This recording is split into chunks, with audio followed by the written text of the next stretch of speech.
warahmatullahi wabarakatuh. Waalaikumsalam. Alhamdulillah nahmaduhu wa nasta'inuhu wa nastaghfiruh wa na'udzu billahi min shururi anfusina wa min sayyiati a'malina. May yahdihillahu fala mudilla lahu wa may yudlilhu fala hadiyalah. Asyhadu an la ilaha illallah wa asyhadu anna Muhammadan abduhu wa rasuluh la nabiyya ba'dah. Allahumma salli ala Sayyidina Muhammad wa ala alihi wa baraka wa sallim ajmain. Allahumma rabbi shrah li sadri wa yassir li amri wahlul 'uqdatam min lisani yafqahu qawli waj'al li waziran min ahli la haula wa la quwwata illa billahil aliyyil azim. Ibu yang saya sayangi, yang saya kasihi, yang saya banggakan, dan insya Allah diberikan kemuliaan oleh Allah dengan hadirnya ibu di majlis yang mulia ini, di tempat yang mulia beserta orang-orang yang baik, orang-orang yang mulia. Oleh karena itu mari kita memuji Allah dengan ucapan Alhamdulillahilladzi bi ni'matihi tatimmu sholihah. Salawat teriring salam semoga tercurah kepada baginda kita Habibana wa Nabiyana Muhammad sallallahu alaihi wasallam. Ibu yang dirahmati oleh Allah Subhanahu wa taala, kita melanjutkan di penghujung hadis tentang bab mujahadah, dengan Allah memanggil kita dengan panggilan yang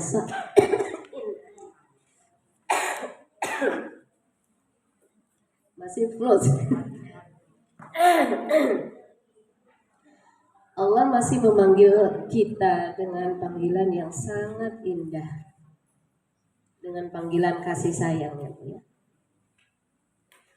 Kalau Allah tidak menghendaki sayang kepada kita, Allah tidak akan memanggil dengan kata ya ibadi.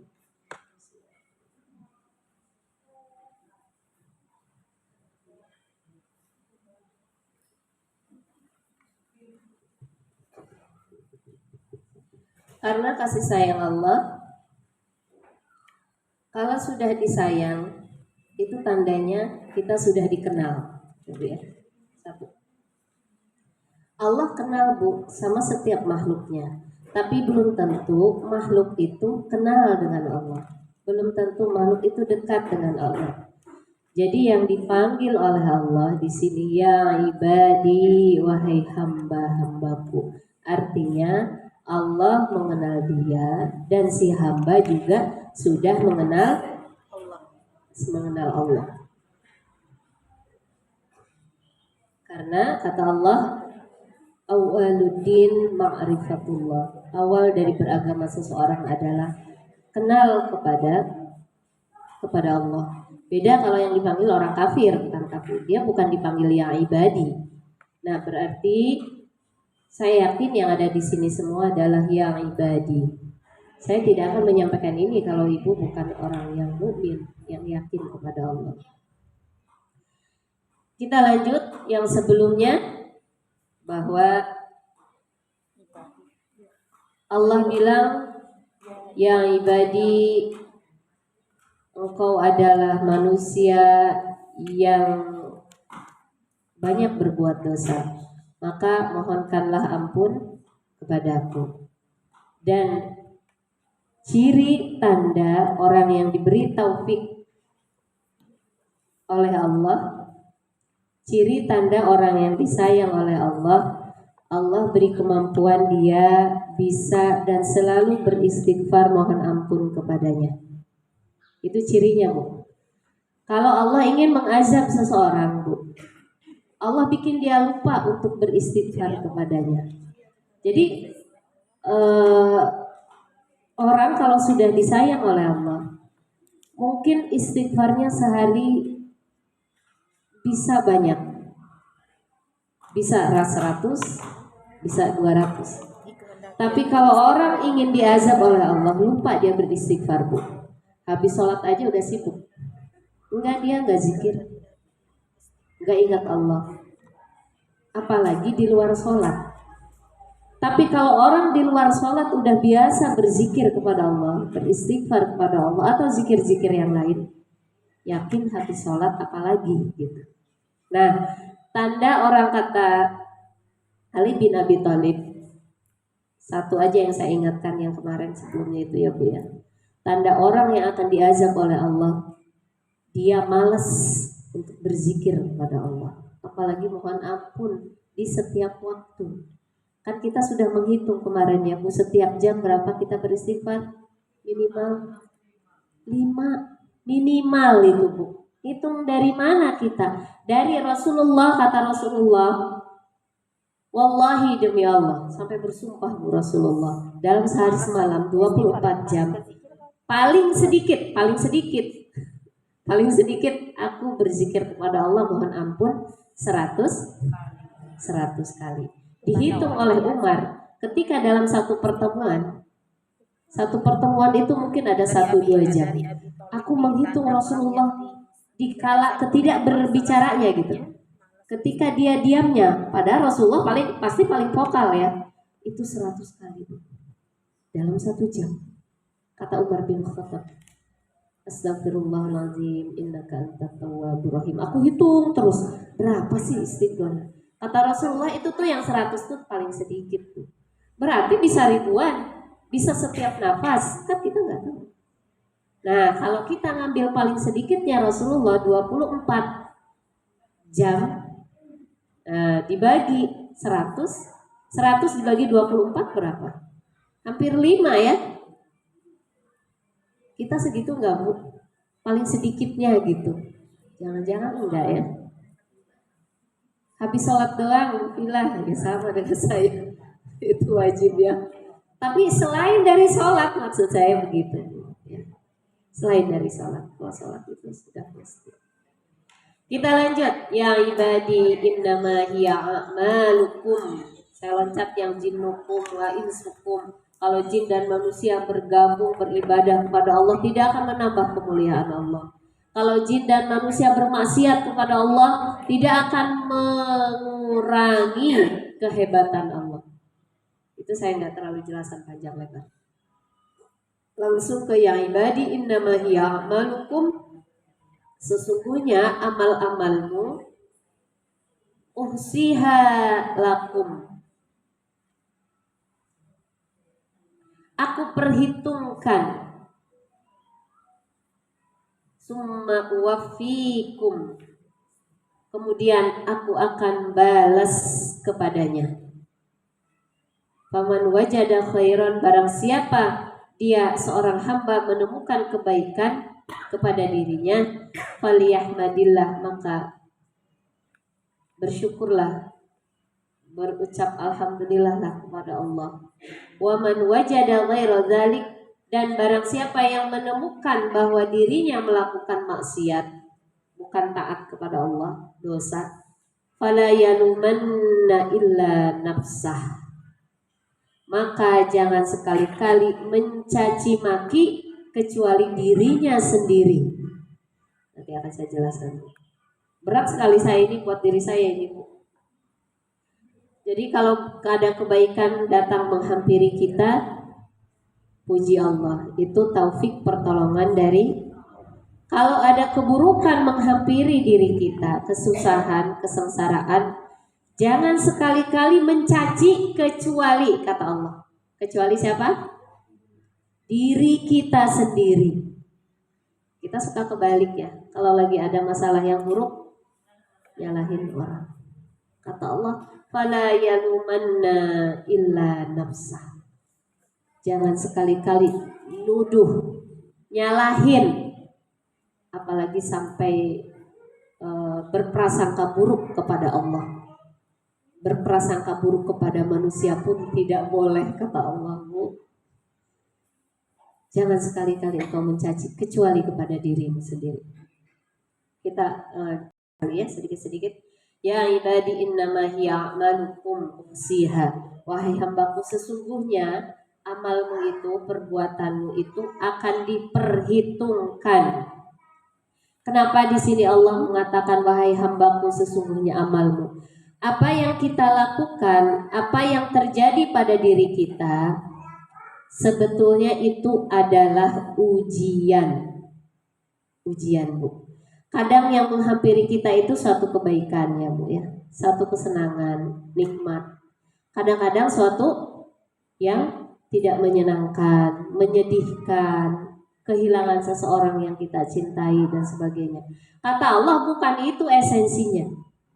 Itu mah hanya ujian. Esensinya dari mana?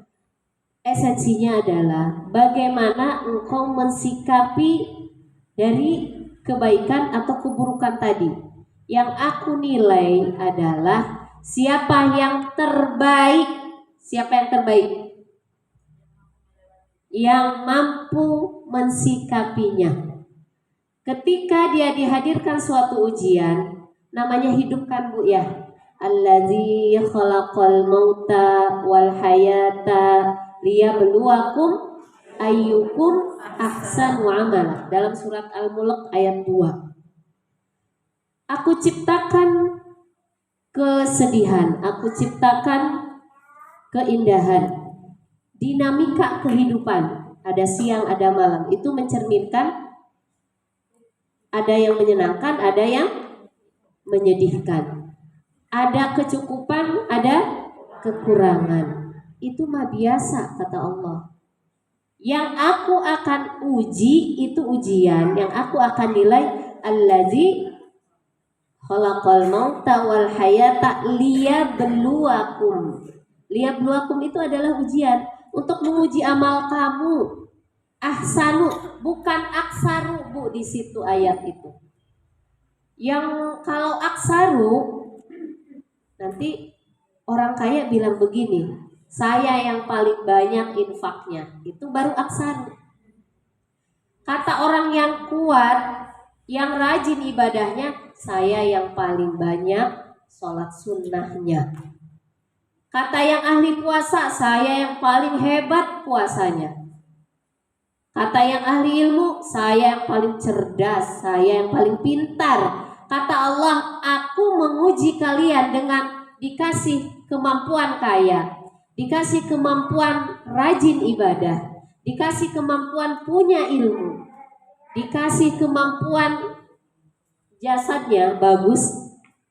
Bukan itu inti hakikatnya.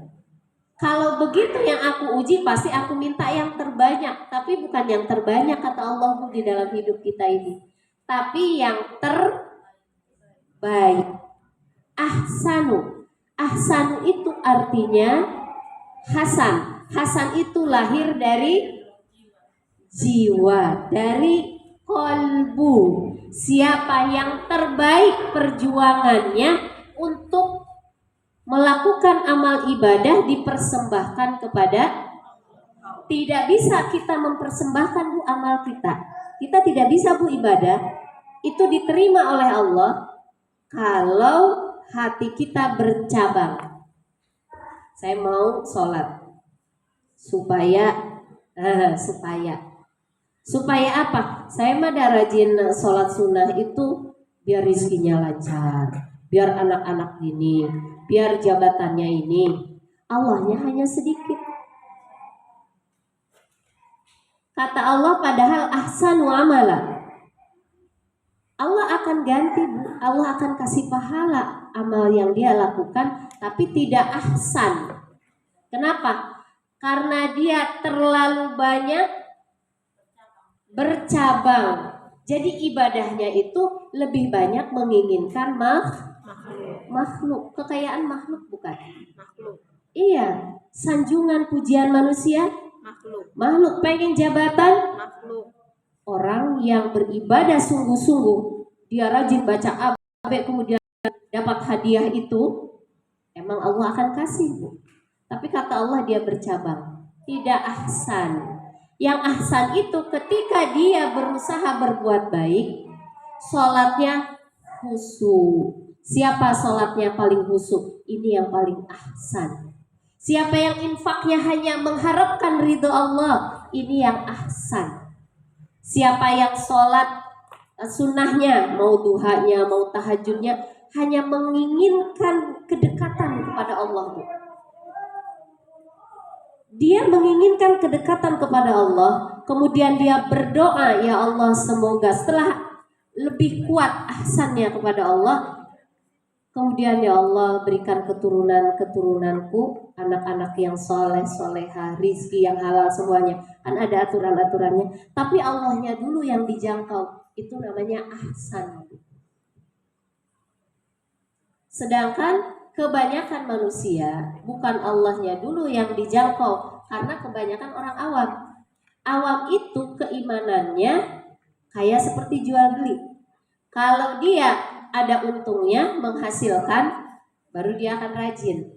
Kalau tidak menguntungkan, tidak ada upahnya, maka dia tidak akan meninggalkan. Itu kan imannya orang awam. Kenapa kamu sholat? Saya tuh pengen rezeki lancar. Kan dia rajin sholat. Ketika dia, kenapa kamu rajin puasa?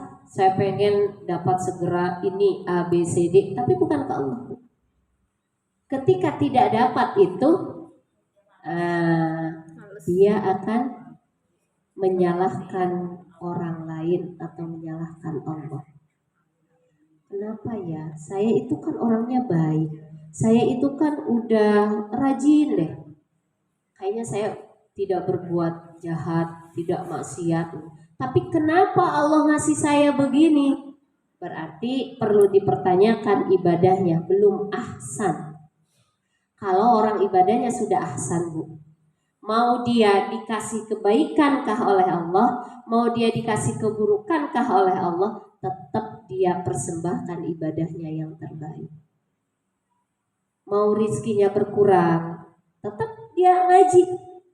Mau rizki, belum dapat jodoh putra putrinya, tetap dia tahajud di tengah malam.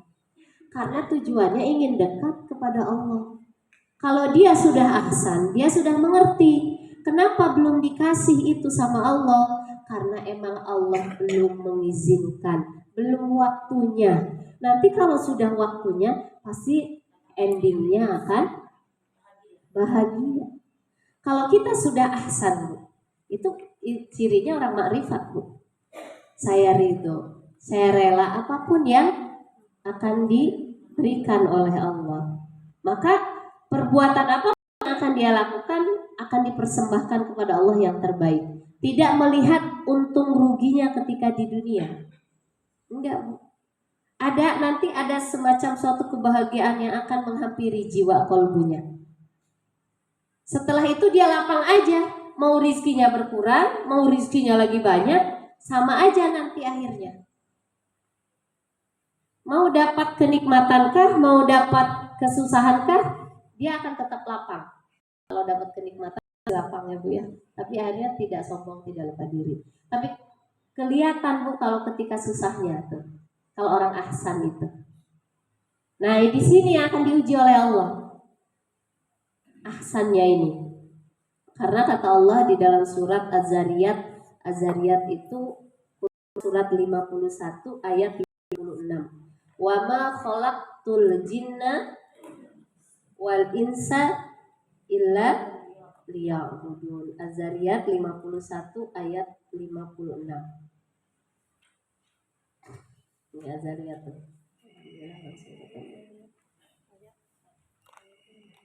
Nah, tidaklah aku ciptakan jin dan manusia kecuali untuk beribadah, atau kata para ahli sufi artinya untuk bermakrifat kepada Allah.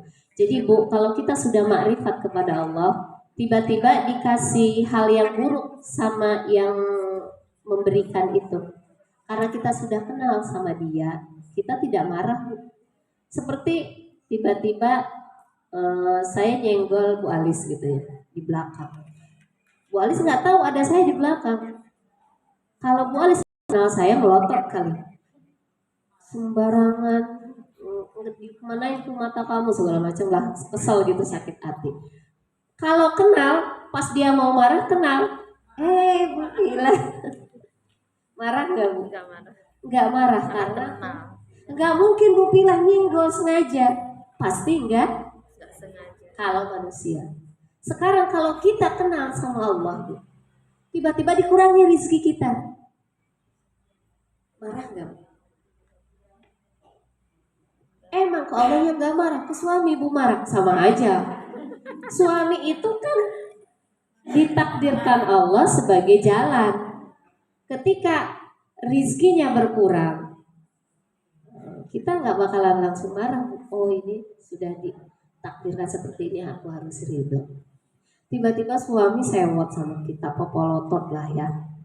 Kalau kita makrifat kepada Allah, kata Allah, kalau kita menerima suatu ujian yang buruk, apa yang harus kita lakukan? Bersabar.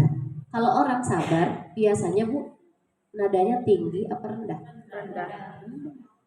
Nah gitu. Kalau orang bersabar, nyorocos enggak Bu kalau ngomong? Enggak.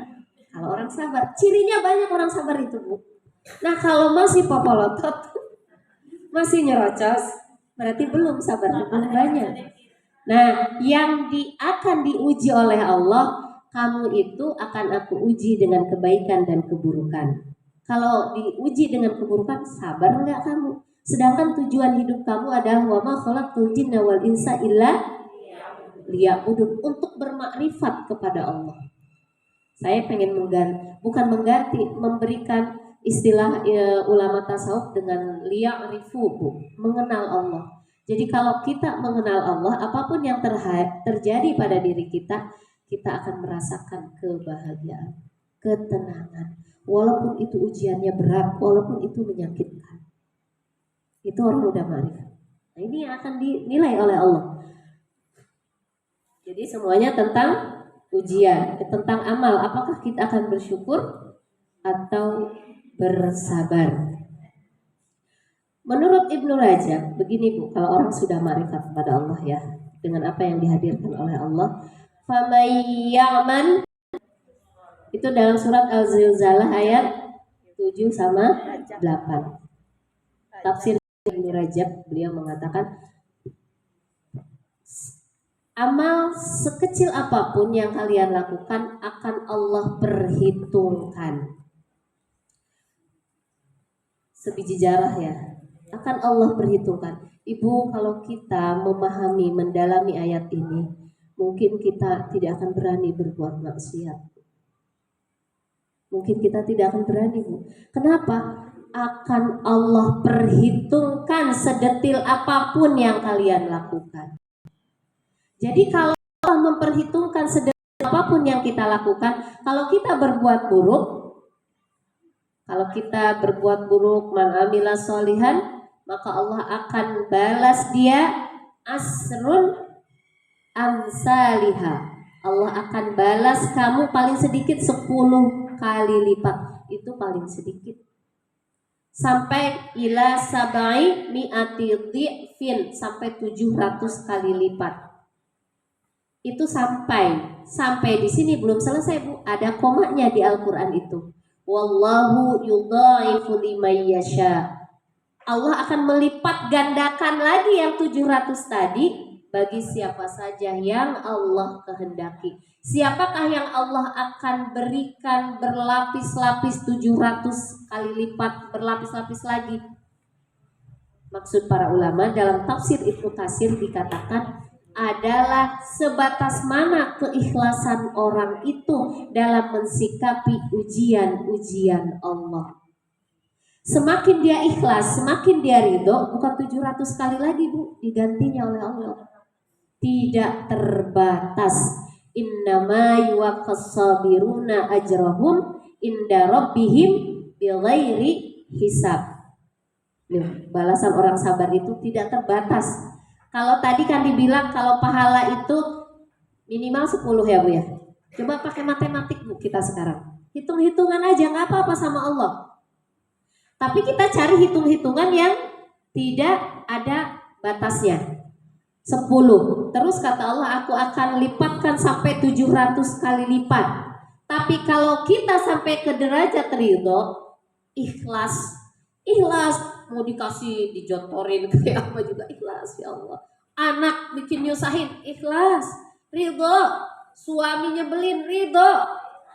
Suami yang namanya ridho. Bu Ina ya.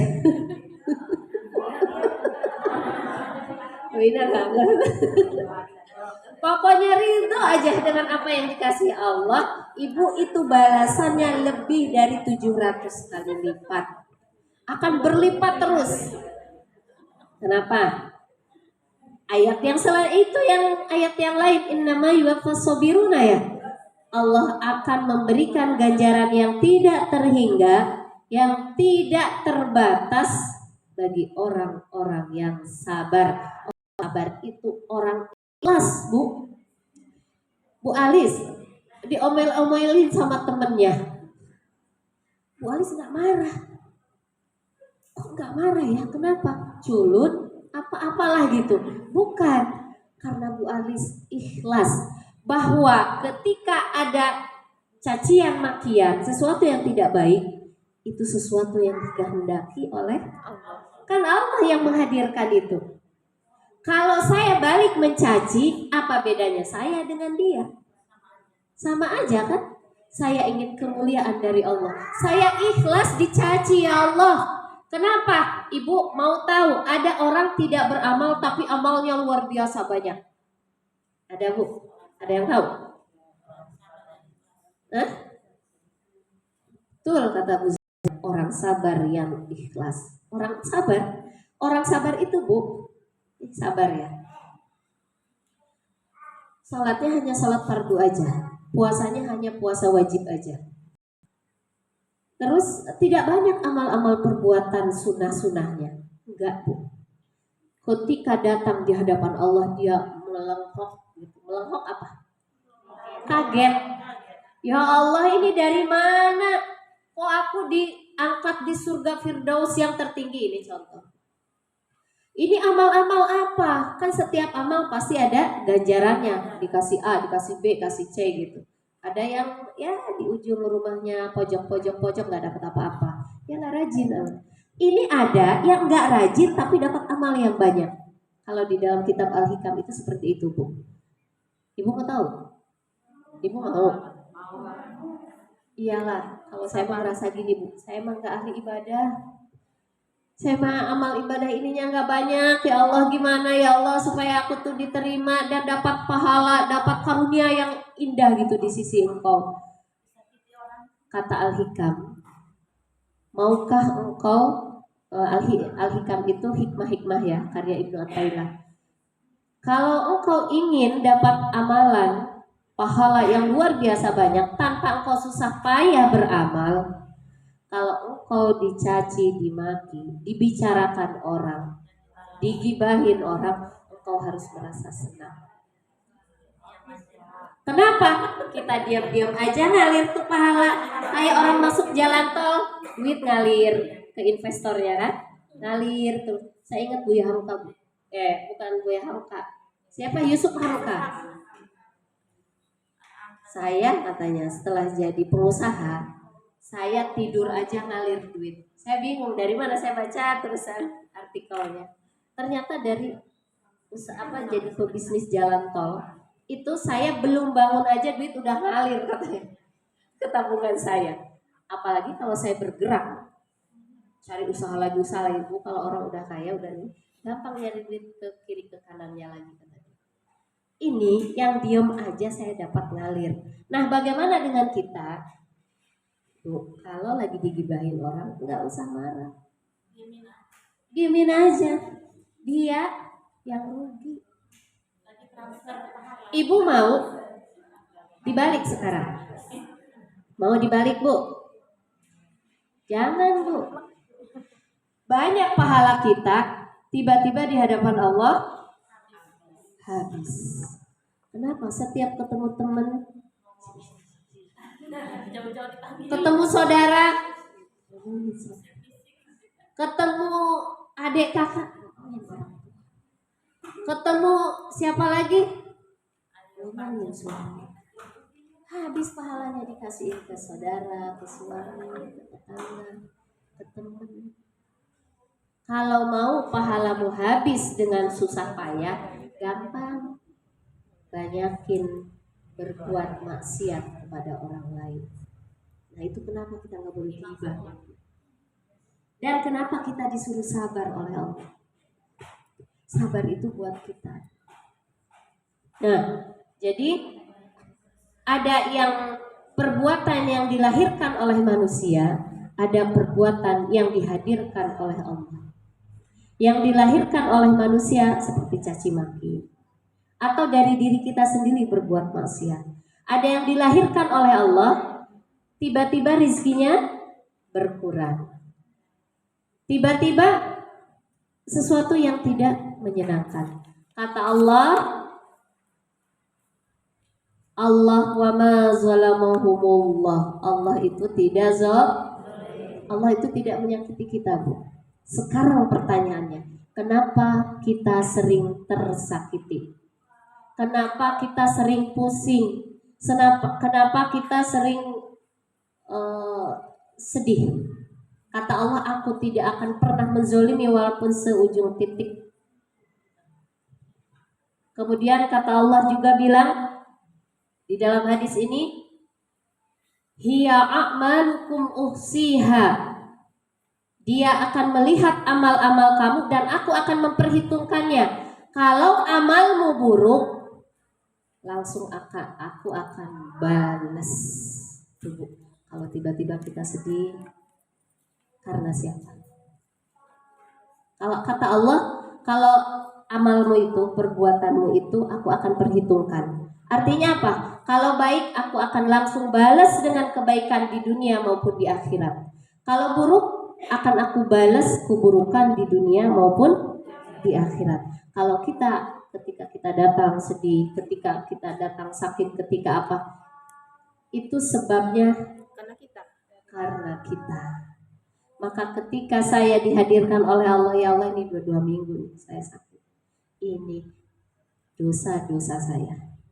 Untuk apa? Dia akan menggugurkan dosa kalau kita ridho, kalau kita ikhlas. Tapi kalau ya Allah ini kagak sembuh-sembuh nih, sakit gimana sih? Padahal udah minum obat ini, udah minum obat itu. Ini jangan-jangan gara-gara suamiku sih nyebelin. Nah, gitu. Ini gara-gara anakku nih bikin masalah, aku jadi nggak sembuh-sembuh sakitnya. Ini berarti nggak ridho. Ini berarti nggak ikhlas. Nyalahin orang, nyalahin Allah, bukan nyalahin dirinya sendiri. Padahal kata Allah, ketika kita dikasih suatu musibah, sebetulnya Allah sayang sama kita. Banyak dosa yang kita lakukan. Kata Allah kan tadi, hiya a'malukum uhsiha. Aku akan perhitungkan sedetil-detilnya, walaupun sebiji. Jadi gimana kalau udah datang ujian musibah, Bu? Sabar. Kalau nggak sabar, nggak hapus tuh dosa kita, nggak berguguran tuh dosa kita, malah nambah banyak. Kan gak ridho. Tapi kalau ridho, nanti akan Allah perbaiki, di-upgrade. Tahu upgrade, Bu? Dinaikkan kedudukan kita.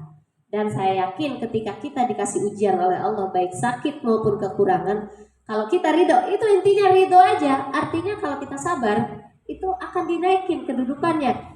Udah dimuliakan, nanti akan satu hadiah yang akan Allah berikan kepada kita. Ya, usiha itu, aduh ya Allah, Engkau maha pembalas ya Allah. Iya, Allah itu tugasnya cuma membalas, Bu. Kalau engkau berbuat baik, aku akan balas dengan kebaikan. Kebaikannya pun gak tanggung-tanggung. Tapi kalau engkau berbuat keburukan, kejahatan, atau tidak itu ridho, sebetulnya itu bukan Allah yang zalim, Bu. Ketika kita dikasih musibah gitu, Allah mah nggak zalim, Bu. Kita sendiri. Coba kita tanamkan pada diri kita. Ini kesalahan apa tiba-tiba anak nuntut. Allah ingin menguji kamu sabar nggak ngadapin anak seperti itu. Ini kan kita begini ya, Bu ya. Kalau anak udah ngeselin, sekali diomongin, 2 kali diomongin, 3 kali diarahin, 4 kali didoain, 5 kali bodoh amat. Suka begitu kan? Gak boleh. Kata Allah, aku ingin menguji kamu sampai di mana kesabaranmu. Tadi kan 4 kali kita sabarnya. Sabar sampai kapan, Bu?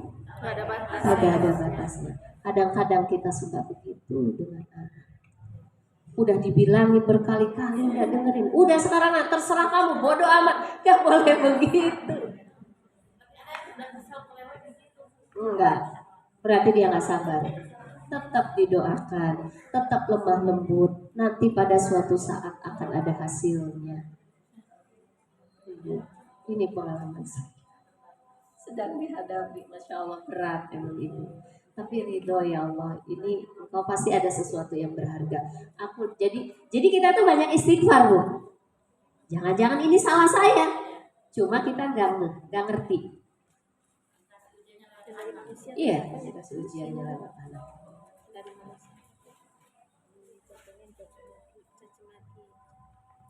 Karena sudah jam 12 ya bu ya. Kita lanjut aja di Selasa depan.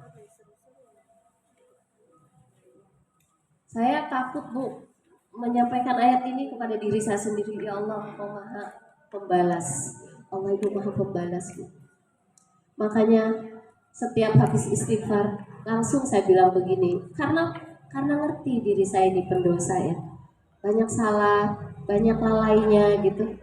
Tapi Engkau ya Allah Maha Pengasih, Maha Penyayang. Saya bujuk lagi ya Allah. Setelah saya mengakui dosa-dosa saya bujuk lagi Allah. Ya Rahman, Ya Rahim. Gitu, Ya Rahman, Ya Rahim. Dipuji-puji lagi Allah, subhanallah, Engkau Maha hebat ya Allah. Alhamdulillah ya Allah, nanti di hari Selasa. Alhamdulillah ya Allah. Kenapa? Kata Allah, wa ma asabakum min musibatin fabima kasabat aydikum wa ya'fu an katsir. Banyak sekali dosa-dosa yang kamu lakukan, kesalahan yang kamu lakukan itu akan berefek. Tapi banyak banget yang aku ampuni. Nah, jadi kita minta ampun sama Allah supaya tidak supaya tidak diperhitungkan sekecil-kecilnya. Kalau kita banyak minta ampun bu kepada Allah, yang kecil tadi nggak diperhitungkan. Itu hebatnya. Tapi harus setiap waktu, karena kita berbuat dosa setiap waktu.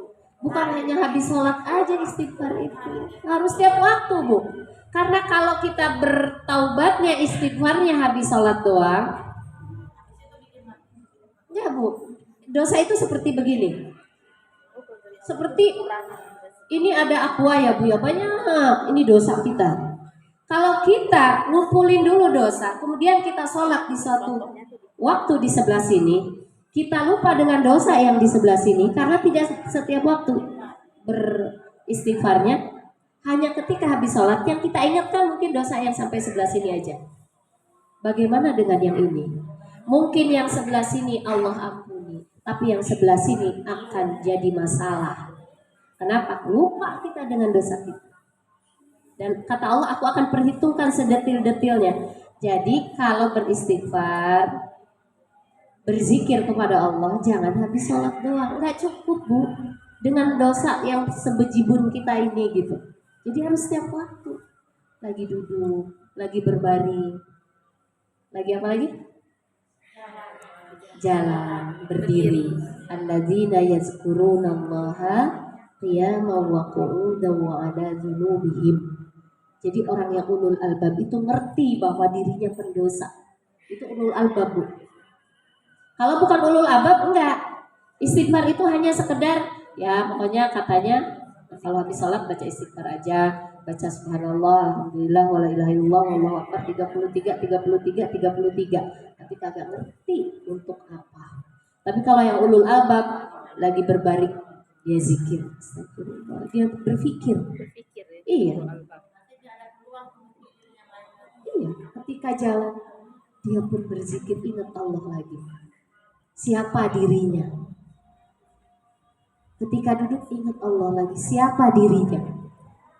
Itu orang yang makrifat tuh begitu, ulul albab itu namanya. Tapi kalau orang nggak kesana nggak bisa. Maka dalam berzikirnya pun mengingat Allahnya pun sedikit. Kalau bukan ulul albab, ya.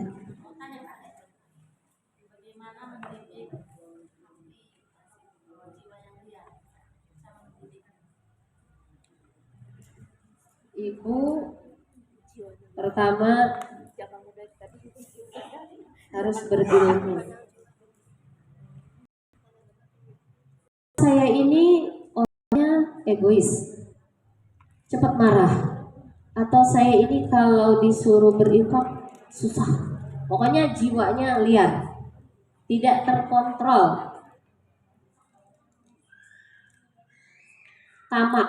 Pokoknya hal-hal yang buruk ya. Cepat panasan, ria. Kalau berbuat kok saya seneng ya, dipuji-puji pengennya. bukan karena Allah gitu.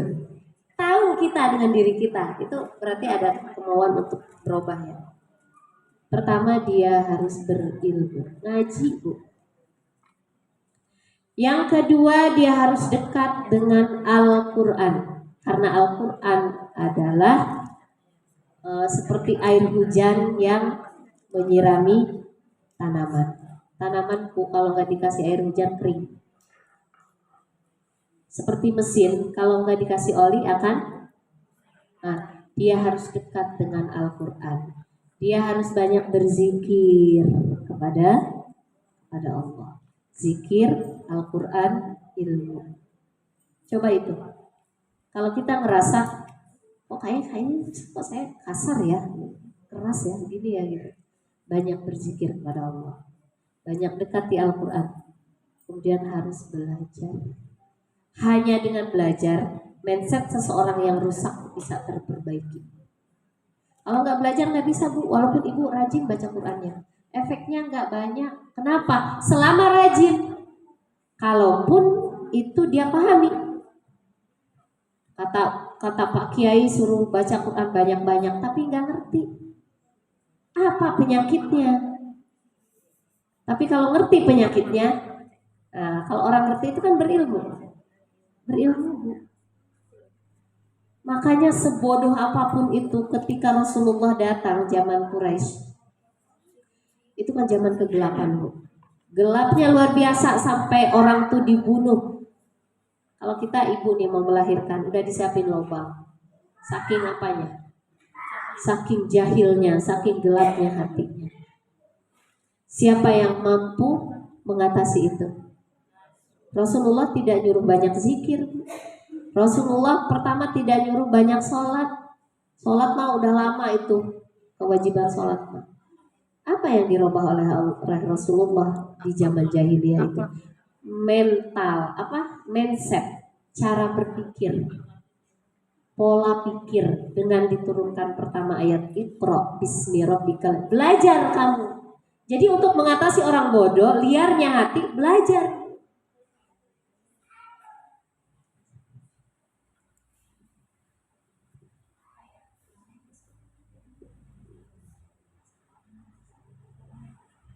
Gitu ya Bu Zainab. Ya, mungkin dari saya cukup sekian ya Bu ya. Sudah jam 12 juga. Mudah-mudahan bermanfaat pertemuan kita kali ini. Terima kasih